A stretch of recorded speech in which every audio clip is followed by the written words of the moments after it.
Hi everyone, welcome to Room with Lisa. I will share detailed review of Swan Inn Resort Ubud Pali. So let's start.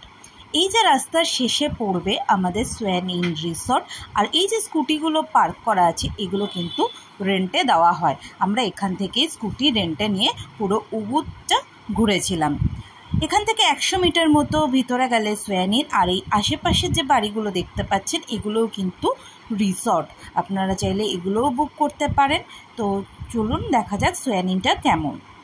আমার ভিডিওগুলো ভালো লেগে থাকলে অবশ্যই like এবং share করবেন, আর চ্যানেলে নতুন হয়ে থাকলে অবশ্যই সাবস্ক্রাইব করবেন এরকম আরও অনেক ভিডিও দেখতে। এই যে সামনে এসে গেছে, যেটা ডেড এন্ডেই রয়েছে আমাদের সোয়ান ইন রিসর্ট, আর এই সামনে 2 হুইলার পার্কিংয়ের ব্যবস্থা আছে। এই রাস্তা দিয়ে তো 4 হুইলার ঢুকবে না, তো যে স্কুটি আপনারা রেন্টে নেবেন সেটা সব জায়গায় পার্ক করতে পারবেন। এইটা সোয়ান ইন রিসর্ট। বালিতে ম্যাক্সিমাম জায়গায় এই রকম ধরনের বাড়িই হয়, আর সামনে এরকম মূর্তি থাকে, প্লাস দরজাও এরকম সরুই হয়। তো এটা হচ্ছে আমাদের রিসর্টের এন্ট্রান্স। রিসর্টটা পুরো গ্রিনারি, এখানে লন্ড্রি আছে, প্লাস গাছপালা প্রচুর আছে। এখানে একটা অ্যাকোরিয়াম মতো করা আছে, অ্যাকোরিয়াম না অ্যাকচুয়ালি চৌবাচ্চা মতো, তাতে বিভিন্ন রকম কালারিং ফিশ আছে, প্লাস প্রচুর গাছপালা আছে। এখানে কিন্তু সেলফ কুকিংয়েরও ব্যবস্থা আছে। ফরেনাররা যখন আসে এখানে, অনেকে 1 মাস 2 মাস থেকে নিজেরা রান্নাবান্না করে এখানে এনজয় করে। এইটা ছিল আমাদের রুম, আমরা ভিলা নিয়েছিলাম। এটা আপনাদের পরে দেখাচ্ছি, আগে চলুন দেখে আসি বাকি কি আছে এই রিসর্টে। এই যে ডাইনিং হলটা ক্রস করে গেলেই পিছনে পড়বে সুইমিং পুল। সুইমিং পুলটা ভীষণ পরিষ্কার, খুব সুন্দর। আর সুইমিং পুলের পাশেই রয়েছে বিল্ডিং। এই বিল্ডিংয়ে যদি আপনারা রুম নেন তাহলে এখান থেকে কিন্তু সুইমিং পুলের ভিউটা এনজয় করতে পারবেন।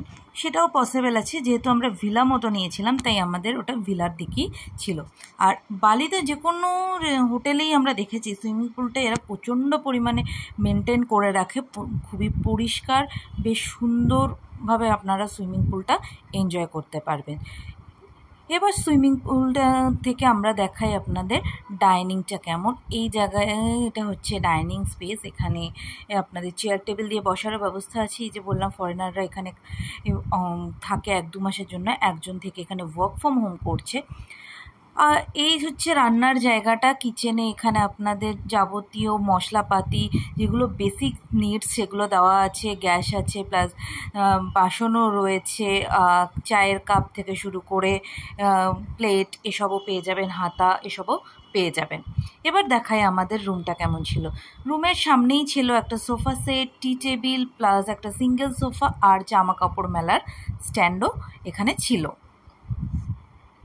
এটা হচ্ছে রুমের ভিতরে একটা ডবল বেড, একটা সিঙ্গেল বেড ছিল, একটা বেড সাইড টেবিল, প্লাস একটা বড় টেবিল, চেয়ারের ব্যবস্থা ছিল। আমার রুমটা কিন্তু ভীষণই বড়, প্লাস এখানে একটা ওয়ার্ড্রপও আছে, এসিও আছে এখানে, আর এখানে মিনি ফ্রিজও পেয়ে যাবেন। সমস্ত কিছুর ব্যবস্থা আছে এখানে, কিন্তু ইলেকট্রিকের জন্য আলাদা প্লাগ পয়েন্ট আপনাদের ক্যারি করতে হবে। আর পাসওয়ার্ডও রুমের মধ্যেই মেনশন করা রয়েছে, আপনারা রুমে ঢুকলেই ওয়াইফাই পাসওয়ার্ড পেয়ে যাবেন। ওয়াশরুমটা দেখায়, ওয়াশরুমেটাও প্রচণ্ডভাবে পরিষ্কার। এখানে বাথটবেরও ব্যবস্থা রয়েছে। এই যে ওয়াশরুমের মধ্যে মিরর আছে। এখানে কিন্তু রুমে কোনো মিরর আলাদা করে নেই, মিরর কিন্তু ওয়াশরুমেই আছে। আর একটা কাঠের ওয়ার্ড্রপ আছে, প্লাস এখানে জামা কাপড় ঝোলানোর জন্য হ্যাঙ্গিংয়েরও ব্যবস্থা রয়েছে। খুবই স্পেসিয়াস ছিল রুমটা, খুবই ভালো ছিল, পরিষ্কার ছিল।